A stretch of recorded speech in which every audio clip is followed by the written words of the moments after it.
व्यास पराई कामिनी लहसुन की सीवान। व्यास पराई कामिनी लहसुन की सीवान। भीतर खाई चोर के बाहर प्रगटी आन। भीतर खाई चोर के बाहर प्रगटी आन। और पर धन और पर स्त्री में से भी व्यास जी ने विशेष रूप से बल दिया है पर स्त्री के चिंतन पर स्त्री का चिंतन और पर स्त्री का सेवन।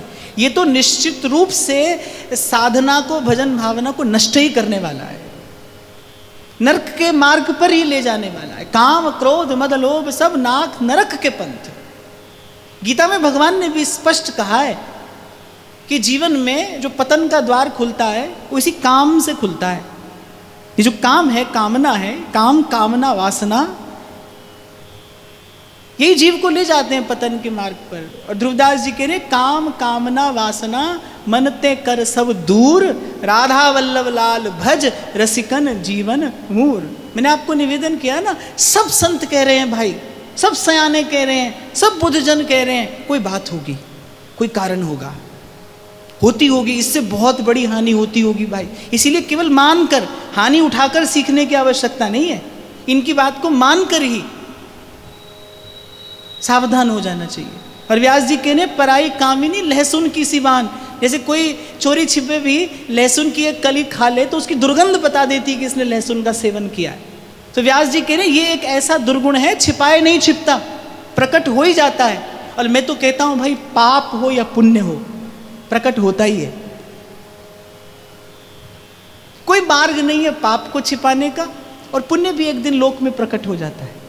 आवश्यकता ही नहीं। व्यक्ति तो मूर्खता करता है जब अपना पुण्य प्रकट कराता है। कोई आवश्यकता नहीं है, समय आने पर स्वयं प्रकट हो जाएगा। इसलिए आप सब साधक लोग यहाँ पर बैठे हो और व्यास जी की वाणी का आश्रय लेते हुए मैं आपको बड़ी विनम्रता पूर्वक की बात कह रहा हूँ कि भरसक प्रयास और पुरुषार्थ करना कि ये दो दुर्गुण जीवन में नहीं आए। मैं तो यहाँ तक भी कहता हूँ, भजन थोड़ा हो कोई बात नहीं, असाधन नहीं होना चाहिए। साधन कम हो कोई चिंता नहीं, पर असाधन नहीं होना चाहिए। साधन से इतना लाभ नहीं होता जितनी असाधन से हानि हो जाती। और फिर व्यास जी भी कह रहे हैं और मुझे भी ऐसा ही लगता है कि भाई पाप हो या पुण्य, छिपाए नहीं छिपता, प्रकट होता है, प्रकट हो जाता है। व्यास वचन मीठे कहें खरबूजा की भांति।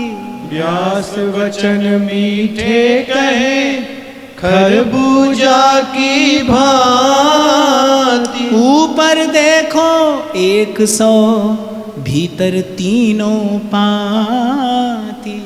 ऊपर देखो 100 भीतर तीनों पाती। देखो, जब कोई व्यक्ति साधक होकर भजन के मार्ग पर चलता है तो उसको भजन के मार्ग का अनुभव होता है। वो उतार चढ़ाव देखता है साधक जीवन के, वो भीतर बाहर के द्वंद्व देखता है और फिर उनसे उस पार जाने का प्रयास करता है, युक्ति खोजता है और फिर उस पार जाता है। तो व्यास जी ऐसे ही महापुरुष हैं। इनको साधक जीवन के छोटे बड़े सब द्वंद्वों का अनुभव है। इनकी वाणी से ऐसा प्रतीत होता है। इसीलिए मैंने आपको कहा कि इनकी ऐसे रसिक संतों की वाणी में कोई बहुत ज़्यादा बुद्धि लगाने की आवश्यकता नहीं है। मान लीजिए, मानने में हित है, मान लेने में हित है, परम हित है। बहुत नई नई अवस्था के लोग भी आकर भजन कर रहे हैं। आज बहुत नई नई अवस्था के लोग भी आकर भजन कर रहे हैं, साधन कर रहे हैं। बड़ी अच्छी बात है, बड़ी सुंदर बात है। पर मैं एक बात यहाँ बड़ी विनम्रता पूर्वक सबसे कहूँगा कि भाई अवस्था छोटी हो या बड़ी हो, पर एक उपासक को रहना हमेशा गुरुजनों की छाया में रही चाहिए। सिद्ध हो जाने पर भी, भजन भावना सिद्ध हो जाने पर भी रहना गुरुजनों की छाया में ही रही है। क्यों? क्योंकि मैं फिर कहूँगा कि मैं अपने अनुभव से कहता हूँ, तो अनुभव के लिए मैं बड़ा छोटा हूँ, मेरी कोई अवस्था नहीं है और कोई मेरा अधिकार भी नहीं है। पर फिर भी इन संतों की कृपा से थोड़ा साधक जीवन का अनुभव मिला है। कब भूल हो जाए, कब भजन का मार्ग छूट जाए पता नहीं चलता। इसीलिए कबीर कहते गुरु कुम्हार शिष्य कुंभ है, घड़ घड़ काढ़े खोट, अंदर हाथ सहारा दे, बाहर मारे चोट। संत होगा ना जीवन में तो बहुत आपको फूलने नहीं देगा अभिमान में, और दुख आ जाएगा तो आपको घबराने नहीं देगा। बहुत फूलने लगोगे तो भी कंधा थपथपा देगा, आपको जोड़े रखेगा जमीन से, आपके पांव रहेंगे भूमि पर, वास्तविकता के निकट रखेगा आपको। और दुख आएगा, संकट आएगा तो वो आपका सहारा बनेगा, आपका आश्रय बनेगा। इसीलिए संत कहते हैं अंदर हाथ सहारा दे और बाहर मारे चोट। इसीलिए मैं आपको बड़ी विनम्रता पूर्वक कह रहा हूँ भाई, भजन भावना आपको अपनी परिपक्व होती भी दिखाई पड़े, आपको लगे कि अब हमको अनुभव होने लगा है, अब हमारी भजन भावना सबल हो गई है, तो भी गुरुजनों की छाया में ही रहना, कभी मत छोड़ना। क्यों? क्योंकि मेरे आचार्य का विचार नहीं है, ये आदेश है, संदेश है कि ना जानो छिन अंत, कवन बुद्धि घटई प्रकाश है। ये मन कब पाप की ओर चला जाए खबर नहीं है भाई। हाँ, लेकिन जैसा मैंने कहा सब नई अवस्था के लोग भी आकर भजन करें। 2 बात जिसके लिए व्यास जी ने 7 बार कहा है, व्यास जी की वाणी में 7 दोहे हैं। व्यास पराई कामिनी लहसुन की सी बान। अच्छा, लहसुन की सी बान क्यों कहा है? क्योंकि लहसुन का गुण क्या है? दुर्गंध। लहसुन का सेवन करने से दुर्गंध आती है, जो व्यक्ति खाता है उसको भी आती है, और निकट बैठने वाले का तो निकट बैठना ही दूभर हो जाता है। तो व्यास जी कह रहे हैं पर धन और पर स्त्री, ये जो ऐसे 2 दुर्गुण हैं जो आपके चरित्र में दुर्गंध उत्पन्न कर देते हैं। आप भी कष्ट पाते हो और आपके निकट तो कोई आना ही नहीं चाहता। अंत में जीव भगवान से विमुख हो जाता है भाई। ये बात निश्चय करके मानना, भजन का मार्ग छूट जाता है, गुरुजनों से दूरी हो जाती है, भगवत विस्मृति हो जाती है और भजन का मार्ग छूट जाता है। और फिर व्यास जी कह रहे हैं कि 100 छिपा कर खाओ, लहसुन पर दुर्गंध प्रकट कर देती है।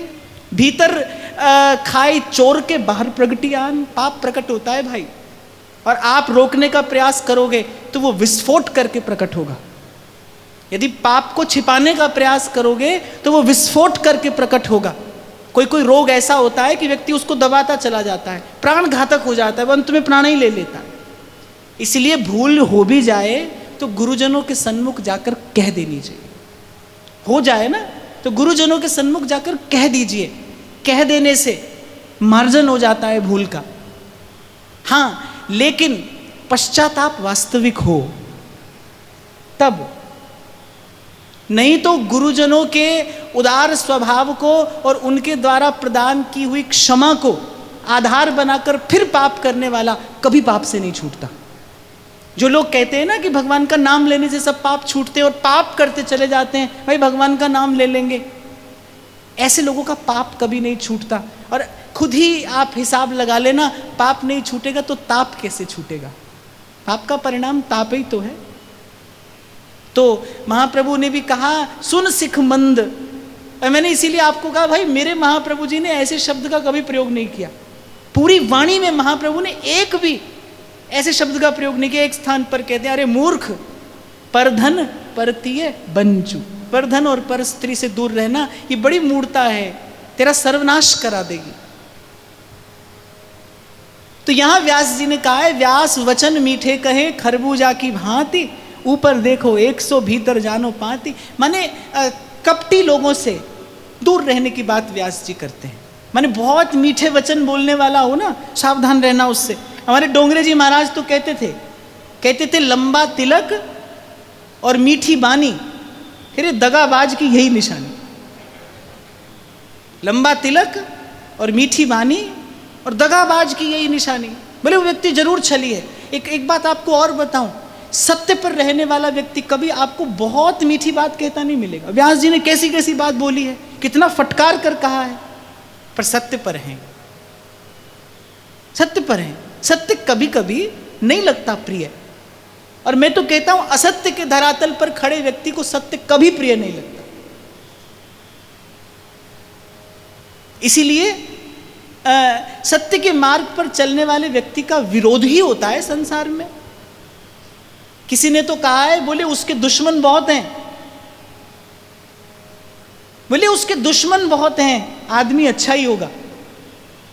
तभी क्योंकि संसार को सत्य नहीं चाहिए भाई। संसार क्योंकि असत्य के धरातल पर खड़ा है, सत्य इसे अप्रिय लगता है। एक व्यक्ति कुमार्ग पर चलता हो, आप उसको सन्मार्ग पर लाने की बात करो, आप उसे अच्छे ही नहीं लगोगे, आपकी बात उसे सुहाएगी ही नहीं, जबकि आप उसके हित की बात कह रहे हैं, लेकिन उसे नहीं सुहाएगी। तो व्यास जी यहाँ कपटी जन से दूर रहने की बात कह रहे हैं, और साथ में ये भी कह रहे हैं कि भाई कड़वा बोलने वाला कोई हो, अगर हित की बात कहता हो तो उसके निकट रहना चाहिए, उसका संग छोड़ना नहीं चाहिए। वो बोलता तो कठोर है, लेकिन आपके हित की बात कहता है, आपका हित चाहता है।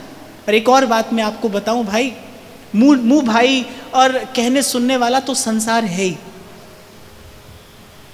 जो व्यक्ति आपसे किसी प्रकार की इच्छा नहीं रखता, वस्तुतः आपका सत्य से परिचय वही कराएगा। जिसको आपसे लेना देना होगा वो सदा आपकी मुंह भाई कहेगा, जो आपको प्रिय लगेगी वो कहेगा। और गोस्वामी जी तो कहते हैं कि सचिव वैद गुरु तीन जो प्रिय बोले ही भयास, होई बेग ही नास। गोस्वामी जी कहते हैं सचिव माने मंत्री, वैद डॉक्टर, गुरु, ये तीनों बोले सचिव वैद और गुरु, अगर ये आपकी मन भाई बात कहें आपके भय से तो आपका सर्वनाश निश्चित है। तो कभी कभी हो सकता है गुरुजनों से थोड़ी डांट फटकार भी मिले, पर भाई गुरु चरणों से लगे रहना। आपका ऐसा हित चाहने वाला दूसरा कोई नहीं है संसार में। क्यों? उसको आपसे कोई लेना नहीं और कोई देना नहीं है भाई। उसको तो आपको केवल देना ही देना है, उसको तो आपको सन्मार्ग पर चलाना है। कहेगा वो, कभी कभी ऐसी बात कहेगा, अरे भक्तमाल के चरित्रों में मैंने पढ़ा, संतों के मुख से भी सुना, कभी कभी तो बहुत कठोर व्यवहार गुरुजन करते हैं, लेकिन मारने के लिए नहीं करते भाई, इस भव सागर से तारने के लिए करते हैं, तारने के लिए करते हैं। इसीलिए तो कबीर कहते हैं सतगुरु मिला तो सब मिला, नहीं तो मिला न कोई, मात पिता सुत बांधवा ये तो घर घर हो। सहजो बाई तो कहती हैं हम बालक तुम माए हमारी, पल पल माए करो रखवा। मुझे एक छोटी सी घटना स्मरण है। मैं बहुत छोटा था तो हमारे पड़ोस में एक माता जी थी, वो सुबह सुबह भगवान की पूजा करती थी। छोटा सा उसका बालक था, उसका नन्हा सा उसका बालक था, वो उसे पूजा नहीं करने देता था। वो बार बार क्या करता था, जाकर जलते हुए दीपक को स्पर्श करना चाहता था। वो बेचारी हजार प्रयास करती थी, लेकिन अंत में बालक उसे पूजा नहीं करने देता था। पर मैं देखता था कि इस माता को इस समय अपने कल्याण से अधिक चिंता भी अपने बालक की है। पूजा होती हो न हो, मुझे कुछ मिले न मिले, पर मेरे बालक को चोट नहीं लग जाए। गुरु भी ऐसा ही होता है भाई। हम बालक तुम माए हमारी, पल पल माए करो रखवा।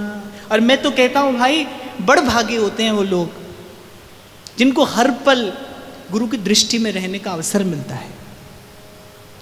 अगर संत संकल्प कर ले किसी के लिए कि इस व्यक्ति को मुझे साधना है, इसे एक सुघड़ पात्र बनाना है, तो भाई वो कुछ भी करेगा। वो मारेगा भी, वो दुलारेगा भी, वो फटकारेगा भी, हाँ, लेकिन अंत में आपको प्रभु के योग्य बना देगा। अंत में आपको प्रभु के योग्य बना देगा। विषय और जाने नहीं देवो, ढुर ढुर जाऊं गह गह ले। देख रही है सही जो भाई, ये मन तो बार बार जाता है विषय में, और गुरु बार बार बाह पकड़ कर निकाल लेते हैं। इसीलिए बलिहारी गुरु आपने। जुगल चरण ही ना धरे, मिले न संतन दौर।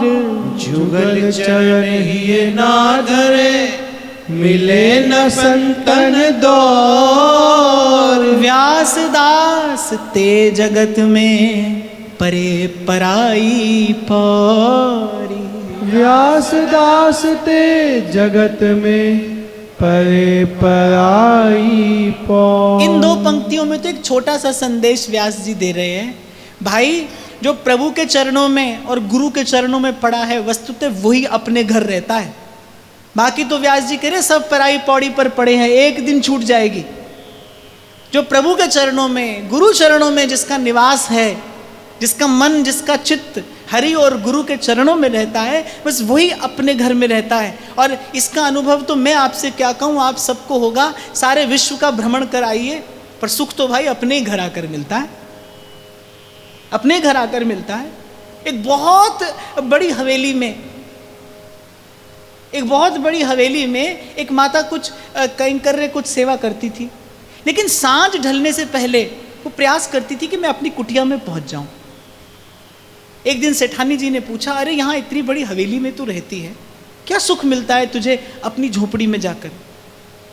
तो उसने सीधा सा उत्तर दिया कि झोपड़ी है पर मेरी है, मेरी अपनी है। वो झोपड़ी है पर मेरी अपनी है। ध्यान रखना, अपने घर में सुख है भाई। किसी के महल में वो सुख, वो चैन, वो विश्राम नहीं होता जो अपने घर में, अपनी ठौर पे। और व्यास जी कह रहे जीव की अपनी ठौर क्या है? जुगल चरण ही ना धरे, मिले न संतन दौर। ना तो प्रभु के चरणों का आश्रय है और ना साधु संग है। व्यास जी कह रहे वो तो बेचारा संसार में पड़ाई पौड़ी पर ही पड़ा है, और पराई पौड़ी पर पड़े रहने वाले को अंत में दुत्कार मिलती है। आप देख लो, आप हिसाब लगा लो, इस संसार में जिसने कभी न भजन साधन किया हो और न कभी आत्म कल्याण का विचार किया हो, अंत में अपने ही घर में पराये की तरह तो व्यक्ति पड़ा रहता है। वृद्धावस्था आती है, कोई पास बैठने नहीं आता। आज तो बड़े बड़े घरों में लोग व्यवस्था कर देते हैं, जिसको आप लोग अटेंडेंट कहते हैं। वही खिलाएगा, वही पिलाएगा। दो घड़ी किसी को बात कहने और सुनने का भी समय नहीं है। आज ऐसा ही दृश्य तो चारों ओर देखने में आता है। भारत जैसे देश में वृद्धाश्रम खुलते हैं, ये क्या है? ये संस्कृति को, सभ्यता को लजाने वाली बात ही तो है। भारत जैसे देश में जहां ईश्वर की वंदना भी माता और पिता का ही संबोधन देकर की जाती हो, त्वमेव माताश्च पिता त्वमेव। पर भाई ये संसार की कटुता है, ये संसार का कटु सत्य है। जिसने कभी आत्म कल्याण का प्रयास नहीं किया, उसे अंत में संसार से पीड़ित और प्रताड़ित होना पड़ेगा, अपमानित होना पड़ेगा। इसीलिए समय रहते अपना कार्य साधिए, किसी अवस्था के आने का विचार मत करिए। आज ही यहीं से आत्म कल्याण का प्रयास करिए, क्योंकि भैया अंत में काम तो कन्हैया को ही आना है। कौन कौन निकालेगा इस भवकूप से? कौन है उसके अतिरिक्त समर्थ जो आपकी बाह पकड़कर आपको निकाल ले इस दलदल से? वही तो है।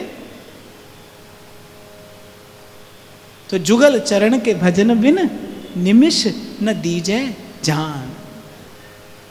खाए सोए सुख मान के हरि चरणन चित लाय। व्यास दास तेई बड़े पूर्व कुंठ ही जाए।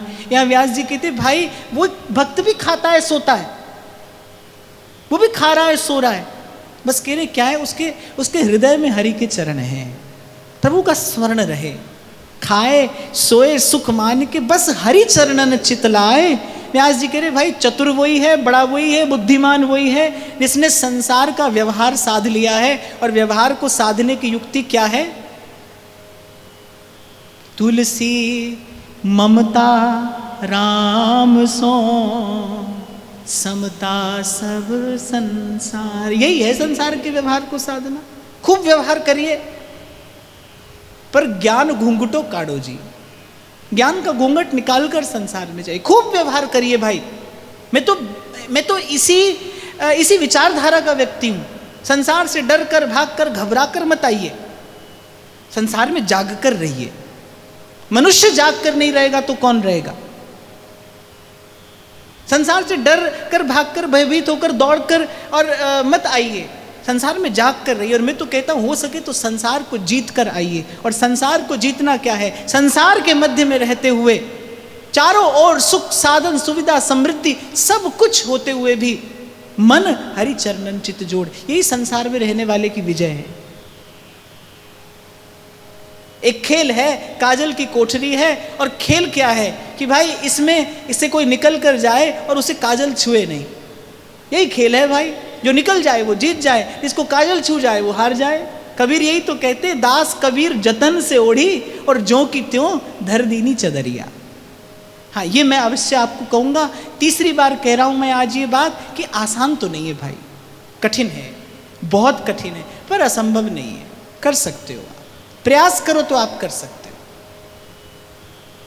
आप प्रयास करोगे, हरि जी गहेंगे बाह, संत कहते हैं, हरि जी गहेंगे बाह। एक पुरानी कथा है, बादशाह सिकंदर का एक बड़ा प्रिय दीवान था। माने सिकंदर को उस पर बहुत भरोसा था और वो था भी भरोसे के काबिल। कहते एक बार सिकंदर के दरबार में गया और सिकंदर किसी रक्कासा का नाच देख रहा था। उसने 3 बार सलाम बजाया, लेकिन सिकंदर उस नाच में मस्त था, उसने सलाम का जवाब नहीं दिया। जो आदमी सत्य पर होता है ना, उसको आत्मसम्मान बड़ा प्रिय होता है। उसने कहा अब बादशाह के पास नहीं आएंगे। उदास हुआ, जंगल में जाकर एकांत कहीं बैठा था, खुदा का एक बंदा मिल गया, एक फकीर मिल गया। उदासी का कारण पूछा, उसने कहा मैंने अपनी जिंदगी लुटा दी और आज भरे दरबार में मेरा ऐसा अपमान हुआ, मेरी ओर बादशाह ने देखा भी नहीं। और कर क्या रहा था, एक रक्कासा का नाच देख रहा था, उस रक्कासा के नाच के सामने मेरा अपमान। तो उस संत ने कहा अरे खुदा की बंदगी कर, खुदा की बंदगी कर। और बस संत ने जाने सद्भाव से कहा था, वो बात उसके हृदय में लग गई। पीड़ित तो वो था ही, उस समय वो बात उसके हृदय पर लग गई, चोट लग गई। हाँ बस अब खुदा की बंदगी ही करेंगे। अब सिकंदर को याद आई, समय पड़ा तो सिकंदर को याद आई, बुलाओ। अब खोजा गया तो किसी ने कहा भाई वो तो जंगल में है और कहता है कि अब महल नहीं आएंगे, अब बादशाह के पास नहीं आएंगे, खुदा की बंदगी करेंगे। लेकिन सिकंदर उसका आदर करता था, सम्मान करता था। सिकंदर गया जंगल में, कहाँ है देखा, नदी के किनारे और फकीर का सा भेष बनाकर बैठा है। और सिकंदर को लगा कि खुदा की बंदगी कर रहा है। सिकंदर ने अपने जूते उतारे और उसके पास जाकर और बड़े विनम्र स्वर में कहता है हम तुम्हें लेने आए हैं। उसने सिकंदर की ओर देखे बिना कहा अब नहीं आएंगे, अब सोच लिया है, उसी मालिक की बंदगी करेंगे। सिकंदर ने कहा कि मैंने तुझे सारी दुनिया का ऐशो आराम दिया, मालिक की बंदगी करने से क्या मिलेगा। वो आदमी हंसने लगा, बोले अभी तो मैंने बंदगी की नहीं, केवल करने का विचार किया है और बादशाह जूते उतार कर हाथ बांध कर मेरे सामने खड़ा है। बंदगी करूंगा तो क्या मिलेगा, करूंगा तो क्या मिलेगा। एक बार विचार करिए। और मैं कह रहा हूं एक बार, ये मनुष्य का जीवन आपको प्रभु ने दिया है, इतना धन्यवाद तो आपको और मुझे करना चाहिए। एक बार ईमानदारी से प्रभु के लिए प्रभु का भजन करिए। अरे हो भगतन के पाछे फिरत हूं जो बछड़ा संग गाए। मैं तो उस दिन व्यास पूर्णिमा के दिन भी आपको यही कह रहा था, कभी कभी मैं प्रयास करता हूँ कोई ऐसा बल, ऐसी शक्ति मेरी वाणी में आए कि मैं आपको एक बार अनुभव करा दूं कि प्रभु आपसे कितना प्रेम करते हैं, आप प्रभु की दृष्टि में हैं। नहीं तो यहाँ तक आना नहीं होता भाई। कहाँ कहाँ जीव भटक रहा है और भटकता रहेगा। 2 पाटन के बीच में साबत बचा न कोई। इस क्रूर काल की चक्की में कोई नहीं बचता भाई, कोई नहीं बचता। बस जो कीली से लग रहे वहाँ का बाल न बांका हो। अरे मैं कहता हूँ इस संसार में आए हो, कोई ऐसा ऐश्वर्य प्राप्त करो ना जो मीरा सूर कबीर प्राप्त करते हैं। ऐसी निर्भयता। कबीर डंके की चोट में बादशाह की आंख में आंख डालकर कहता है, हर मरे तो हम मरे, हमरी मरे बलाए, सांचे गुरु का बाल का मरे न मारा जाए। एक बार हिसाब लगाओ, कोई दिन गया बिना भय और चिंता के आज तक। घर की चिंता, परिवार की चिंता, धन की चिंता, संपत्ति की चिंता, व्यवहार की चिंता, व्यापार की चिंता, कोई दिन गया भय और चिंता के बिना। आनंद से जगे और उसी आनंद में सोए, एक दिन नहीं मिलेगा भाई, एक दिन। और आप कहते हो जीवन जिया जा रहा है। जीवन तो संत जीता है, जीवन तो संत जीता है। हंसा की गति हंसा जाने, कहा जाने गो कागा, हरि रंग लागा रे माई, राम रंग लागा, नाम रंग लागा माई, राम रंग लागा। तो व्यास जी कह रहे हैं, व्यास दास तेई बड़े पूर्व कुंठ ही जा, जो हरि चरणन चित रहे तन जु कहाँ किन जाहु। जो हरि चरणन चित रहे तन जु कहाँ किन जाहु। तन चरणन मन अनत ही ताहि न व्यास पत्या। तन चरणन मन अनत ही ताहि न व्यास पत्याहु।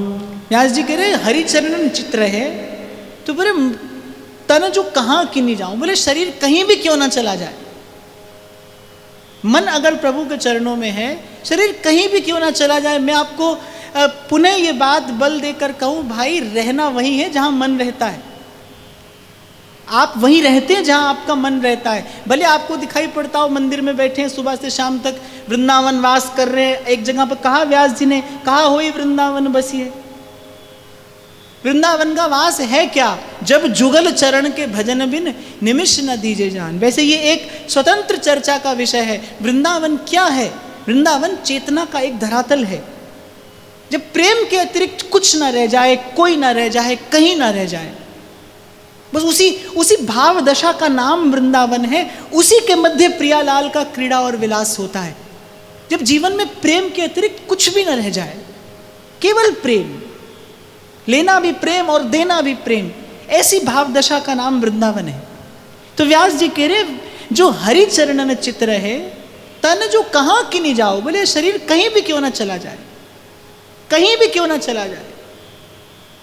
अरे देखने में आता है भाई, वृंदावन का वास करने वाला व्यक्ति लगा है टेलीफोन पर और सारे संसार की खबर पढ़ रहा है, सुन रहा है और सुना रहा है। और वहां दूर, वहां कोसों दूर, मीलों दूर कोई वृंदावन का स्मरण करके आंसू बहा रहा है। कोई वृंदावन का स्मरण करके आंसू बहा रहा है। बार बार स्वामिनी से याचना कर रहा है, लाडली विनय मान लीजे स्वामिनी वृंदावन दी। कौन है वृंदावन में? वो जो वहां बैठा है ना, वो वृंदावन का वास कर रहा है। वो वृंदावन का वास कर रहा है। तन वृंदावन में रहे न रहे, मन वृंदावन में रहे। मन से ही संग है भाई, मन से ही वास है, मन से ही हार है, मन से ही जीत है। यही बात व्यास जी कह रहे, बस हरि चरणन चित रहे तन जो कहाँ कि नहीं जाओ। और ये आचार्य का सिद्धांत है भाई। यत्र यत्र मम जन्म कर्म भीर नारकेत परमे पदे थवा, राधिका रति निकुंज मंडली तत्र तत्र हृदय में विराज। बिसरी हो न बिसारी हो, यही दान मोहे दे। श्री हरिवंश के लाडले मोहे अपनी कर ले। मैं आपको अपने जीवन की, अपने मन की बात कहूं कि मैंने कभी इस प्रकार का आग्रह नहीं किया कि श्री जी यहीं वृंदावन में ही रखें। मैंने कभी इस प्रकार का आग्रह नहीं किया, क्योंकि मेरे आचार्य ने सिखाया है आग्रह नहीं, आशा रखना। आशास्य दास्यम वृषभानु जाया। अब मन में इच्छा होती है कि वृंदावन का वास मिले, तो मन पूछता है कि अब ऐसी इच्छा क्यों? तो मुझे लगता है ये मेरी इच्छा नहीं है, महिमा एश वृंदावनस्य। वृंदावन की महिमा है, ये वृंदावन की महिमा है। महिमा एश वृंदावनस्य यत्त नाम स्फुरति, महिमा एश वृंदावनस्य। पर प्रयास करना भाई, प्रेम की गली है, अति सूधो स्नेह को मार्ग है, बहुत ज़्यादा 3-5 यहाँ पर चलती नहीं। आशा और इच्छा में भेद होता है। इच्छा से भीतर ग्रंथि पड़ती है, आशा निर्ग्रंथ चित्त में भी हो सकती है। आशा रखिएगा अपने मन में। और व्यास जी वैसे भी कह रहे हैं, सब आचार्यों का कहना है। भरत जी कहते हैं, धर्म न अर्थ न काम रुचि, गति न चहु निर्वाण, जन्म जन्म रति राम पद, यह वरदान न आन। जेहि जोनि जन्मऊ करम बस, तहाँ राम पद अनुराग। वस्तुतः आपको मुझे भजन का सुख अभी मिला नहीं ना, इसलिए यहां वहां की इच्छा कामना होती है। मिल जाए, भक्त तो उस सुख के बल पर कहता है, अरे जन्म जन्म रति राम, हम तो बार बार जन्म लेने को तैयार हैं। उस दिन मैं आपसे कह रहा था ना, किसी ने मुझसे कहा आपको ठाकुर जी के दर्शन हो गए क्या? मैंने कहा हुए भी नहीं और हमको कोई अभी जल्दी नहीं है, अभी हमको कोई जल्दी नहीं है। उस दिन मैं आपसे कह रहा था ना, सगाई हो गई है, गौना अभी हुआ नहीं है और हमको कोई जल्दी नहीं है, क्योंकि मैंने ऐसा अनुभवी लोगों से सुना है, बोले ब्याह के बाद तो सुख कम होना शुरू हो जाता है, असली सुख तो सगाई और ब्याह के बीच में ही होता है। तो मैं तो यही चाहता हूं कि जीवन भर गौना नहीं हो, कि ये जो सगाई कराई है ना सदगुरु ने, ये जो संबंध जोड़ दिया है, बस आशास्य दास्यम वृषभानुजाया स्थिरे समध्यास्य च भानुजाया कदा नु वृंदावन कुंज वीथि श्वहं नुराधे यतिथिर भवे। मैं उस दिन एक संत के पास बैठा था, तो इतनी दृष्टता मैंने जरूर की, और ऐसा मेरा मन है भी, सत्य बात से मुख मोड़ना नहीं चाहिए, कि ये तो पता नहीं है कि ठाकुर जी कब मिलेंगे, ये पता नहीं है, और ऐसा प्रश्न हमारे मन में है भी नहीं, पर पता नहीं क्यों मेरे आचार्य की कृपा से मेरे हृदय में इस बात का बड़ा सुदृढ़ अवलंबन अवश्य है कि भाई मिलेंगे। कब मिलेंगे ऐसा प्रश्न मन में नहीं है, पर जाने क्यों ऐसा लगता है कि मिलेंगे। अब मन में कोई भय या कोई चिंता नहीं है, मार्ग पर आ गए हैं, इन संतों की छाया में रहेंगे।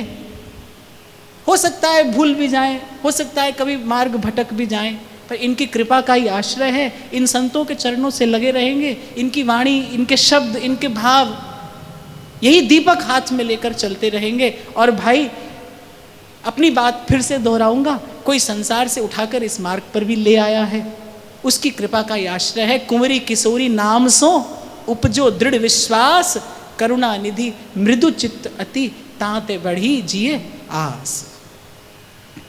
झूठ मस्करी मन लगे हरि भजवे को झेर, झूठ मस्करी मन लगे हरि भजवे को झेर। व्यास दास की पौरीतें भक्ति भजी दे टेर, व्यास दास की पौरीते भक्ति भजी देते। अच्छा, यहाँ एक और बड़ा गंभीर संदेश व्यास जी साधक के लिए दे रहे हैं कि साधक के जीवन में समय का आदर हो, समय व्यर्थ ना गंवाया जाए। कह रहे झूठ मस्करी मन लगे और हरि भजवे को झेर, झेर कहते हैं विलंब, देर। बातचीत का बड़ा रस होता है ना कानों को, निंदा चुगली का बड़ा रस होता है। अरे मैं देखता हूं संसार के व्यवहार में बैठते हैं लोग, अरे सुबह हो गई पता ही नहीं चला। ब्याह शादी में जाओ, अरे 4 बज गए सुबह के, पता ही नहीं चला। सिनेमा देखने जाते हो 3 घंटा बीत जाते हैं, पता चलता है? पता ही नहीं चलता। और यहां मैं बोलूं 1 घंटा और कथा होगी अभी, सबको पता पड़ेगा। इतनी देर भी बैठना कठिन हो जाता है। तो व्यास जी कह रहे झूठ मस्करी में मन लगे और हरि भजवे को झेर। व्यास जी कह रहे व्यास दास की पौरीते भक्ति भजी दे टेर। अर्थात अगर ऐसी स्थिति जीवन में हो, माने कि संसार की चर्चा में मन लगता हो और जब भजन की बात आती हो तो ऐसा लगे कि संध्या को करेंगे, कल शाम को करेंगे, तो ये समझ लेना कि भक्ति गई, भक्ति भजी दे टेर। और वो कहकर जा रही है कि मैं जा रही हूं भैया, मैं ये द्वार छोड़कर जाती हूं। जब झूठ मस्करी मन लगे, उस दिन भी मैंने आपको एक बात कही थी, एक संसार का विषय का रस है, एक भजन का रस है। अगर भजन का रस नहीं मिला तो फिर विषय का रस भी अच्छा लगेगा। और जितनी देर भजन में बैठोगे, जितनी देर कथा कीर्तन में, जितनी देर सत्संग में बैठोगे, उतनी देर ये रस भी अच्छा लगेगा। लेकिन यदि भजन का रस मिला है फिर वो रस कभी प्रिय नहीं लगेगा। भजन का रस जिसने चख लिया है उसे फिर वो रस कभी प्रिय नहीं लगेगा। भले उसको व्यवहार सदा करना पड़े लेकिन उसका मन कभी रमेगा नहीं, उसे वो कभी रुचेगा नहीं। और इस कसौटी पर साधक को स्वयं को अवश्य कसना चाहिए। जब संसार में बैठते हो, जब व्यवहार में बैठते हो, जब निंदा चुगली कान में पड़ती है और कहते भी हो और सुनते भी हो, देखो मन रस लेता है ना, उसमें मन रस लेता है भाई, उसमें मन को बड़ा सुख मिलता है, बड़ा रस मिलता है। कोई प्रशंसा करे तो कैसा आनंद आता है, गुदगुदी होती है ना भीतर। कोई आपकी बड़ी प्रशंसा करे, ये क्या है, ये सब विषय का ही रस है भाई। एक और बात आपको बताऊं पते की, जैसे भगवान कान से जाते हैं ना सबसे पहले भीतर, ऐसे संसार भी कान से ही जाता है। संसार की जो चर्चा है, विषय की जो वार्ता है, वो लिप्त कर देती है मन को विषय में। विषय की वार्ता से विषय भोग की इच्छा मन में जगती है। इसलिए पूर्व के प्रसंग में मैंने आपको निवेदन किया, पर धन और पर स्त्री, इसकी तो चर्चा से भी साधक को दूर रहना चाहिए। चर्चा भी मन मैला करेगी, चिंतन भी मन मैला कर देगा। तो ऐसी स्थिति अगर हो तो व्यास जी कह रहे हैं कि व्यास दास की पौरितें भक्ति गई दे टेर। यद्यपि व्यास जी ने तो यहाँ अपनी दशा बताने का प्रयास किया है, पर वस्तुतः ये व्यास जी की वाणी के व्याज से आपको मुझे उपदेश है। ऐसा देखा है भाई, मैंने आए थे भजन करने, फिर भजन करने लगे, फिर भजन होने लगा, भजन होते होते जाने क्या हुआ, फिर संसार की चर्चा अच्छी लगने लगी, फिर संसार की वार्ता अच्छी लगने लगी।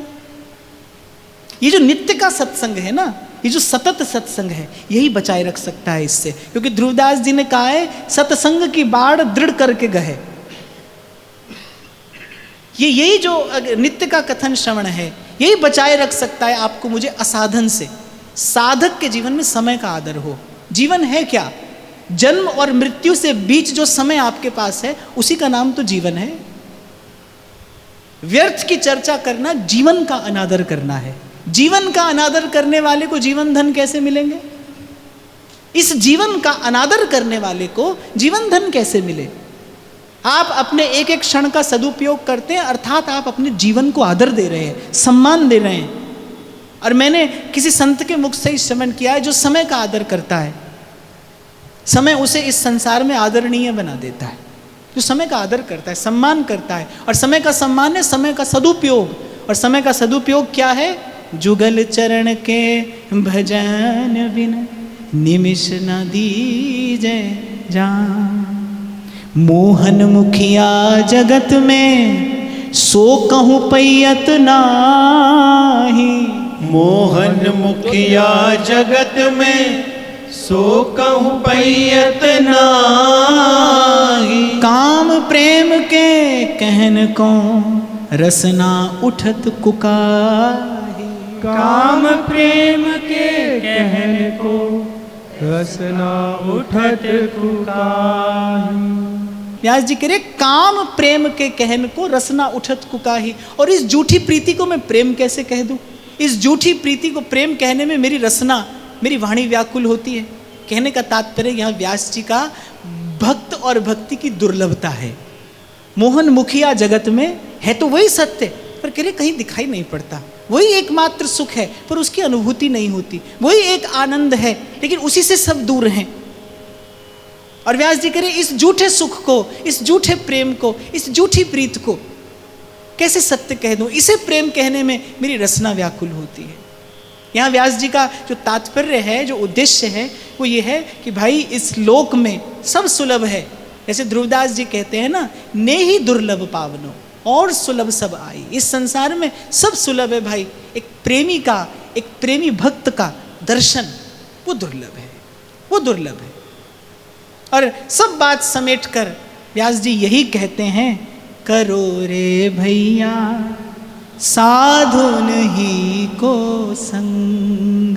करो रे भैया साधु नहीं को संग। करो रे भैया साधु नहीं को संग। करो रे भैया साधु नहीं को संग। पति गति जाए असाधु संग ते पति गति जाए, असाधु संग ते काम करत चित भंग करो रे भैया, साधुन ही को संग करो रे भैया, साधुन ही को संग। हरि ते हरिदासन की सेवा, हरि ते हरिदासन की सेवा, परम भक्ति को अंग करो रे भैया, साधुन ही सो संग करो रे भैया, साधुन ही सो संग। जिनके पद तीरथ में पावन, जिनके पद तीरथ में पावन, उपजावत रस रंग करो रे भैया, साधुन ही सो संग करो रे भैया, साधुन ही सो संग।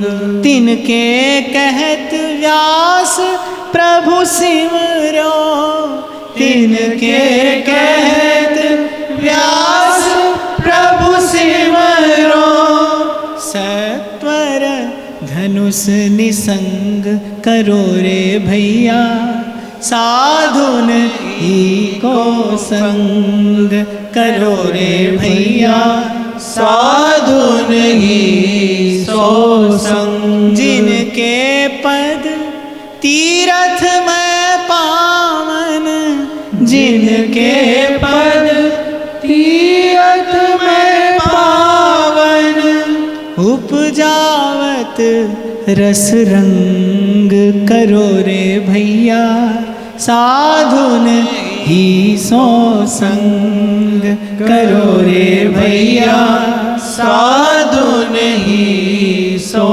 संग। और बस श्री जी के चरणों से यही प्रसाद आपको मुझे लेकर जाना है। बार बार वर मांगी हूँ, हर्षि देहूँ श्रीरंग, पद सरोज अनपायनी, भक्ति सदा सत्संग, भक्ति सदा सत्संग।